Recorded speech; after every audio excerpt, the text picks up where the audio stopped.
हमेशा कश्मीर की समस्या के बारे में, उनके युवाओं के बारे में हमसे बात करते थे और हमें हमेशा निमंत्रण देते थे, आप कश्मीर में आइए, आप खुद देखिए स्थिति क्या है। और हम भी बोलते थे हम जरूर आ जाएंगे। और जब से 370 हटा दिया हमारे गृह मंत्री जी ने, तब तो मैं उनको बोलता था कि आपको अभी तो हमको आना ही पड़ेगा कश्मीर में स्थिति देखने के लिए।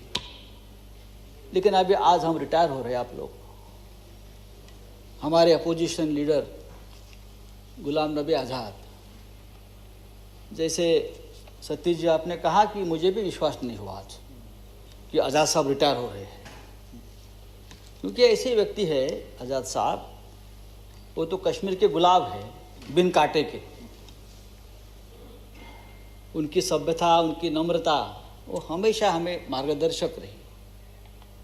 और आज प्रधानमंत्री जी ने जो बातें कही आज़ाद साहब के बारे में, और खुद प्रधानमंत्री भावुक हो गए, उनके आंखों में आंसू है आज आए एक व्यक्ति जो यहाँ बैठे उनके लिए।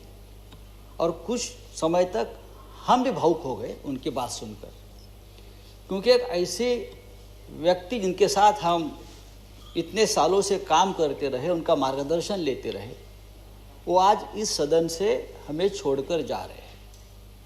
लेकिन हमें विश्वास है कि ये सदन उनके बिना आज जो सुना सुना लगेगा, ये महफिल, ये तो महफिल के आदमी है गुलाम नबी आज़ाद, जल्दी ही इस महफिल में, इस चमन में लौट आ जाएंगे, मुझे पूरा विश्वास है।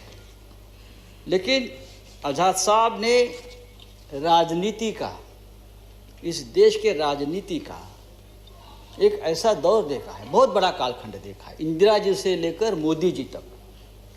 तो मैं तो कहूँगा कि आपको जो समय अब मिलेगा, आप एक आत्मकथा लिख लीजिए इंदिरा जी से मोदी जी तक। ये जो आपने देखा है, जो आपने अनुभव लिया है, वो बहुत कम लोगों ने इस देश के राजनीति में नज़दीक से देखा है। कश्मीर से एक युवा कार्यकर्ता दिल्ली में आता है उस वक्त 1975, बराबर। और उस समय आपको मालूम है क्या थी इस दिल्ली की स्थिति?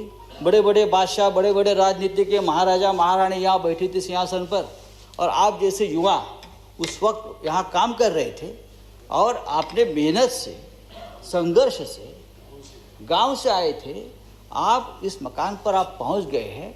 ये हमारे लिए भी गर्व की बात है, एक स्वाभिमान की बात है। तो मुझे लगता है कि आज़ाद साहब आप कभी रिटायर नहीं होंगे, और महाराष्ट्र से उनका बहुत पुराना रिश्ता है।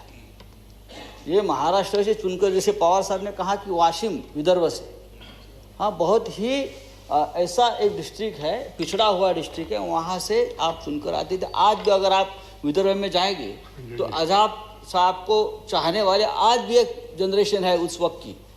और अब आज़ाद साहब को आप कभी सामने मिले, हमारे जैसे लोग तो मराठी में थोड़ी बहुत जो उस वक्त सीख ली थी, काय कसं काय आहे वगैरह, ऐसे वो बात करते हैं आज भी। जैसे मोदी जी कभी कभी मराठी में बात करते हैं, क्योंकि उनका रिश्ता रहा महाराष्ट्र से। वैसा आज़ाद साहब भी, जब भी हम जैसे लोग सामने आते हैं तो दो शब्द, दो वाक्य तो मराठी में बोलेंगे ही। ये जब जहाँ जाते हैं उस स्टेट से, उस लोगों से उनका रिश्ता कायम रहा है। आपके कांग्रेस पार्टी में नेता बहुत है आज़ाद साहब, नेताओं की कमी नहीं आपके पार्टी में, लेकिन पूरा देश जिनको जानता है, पहचानता है, वो गुलाम नबी आज़ाद आप जैसे बहुत कम लोग हैं जो पूरा देश को अपने साथ आप लेकर काम करते हैं। हमने बहुत नज़दीक से देखा है। मैं आज आपको फेयरवेल नहीं दूंगा, मैं आप यहाँ आने तक आपका इंतज़ार करता रहूँगा, और मुझे विश्वास है आप जरूर आएंगे।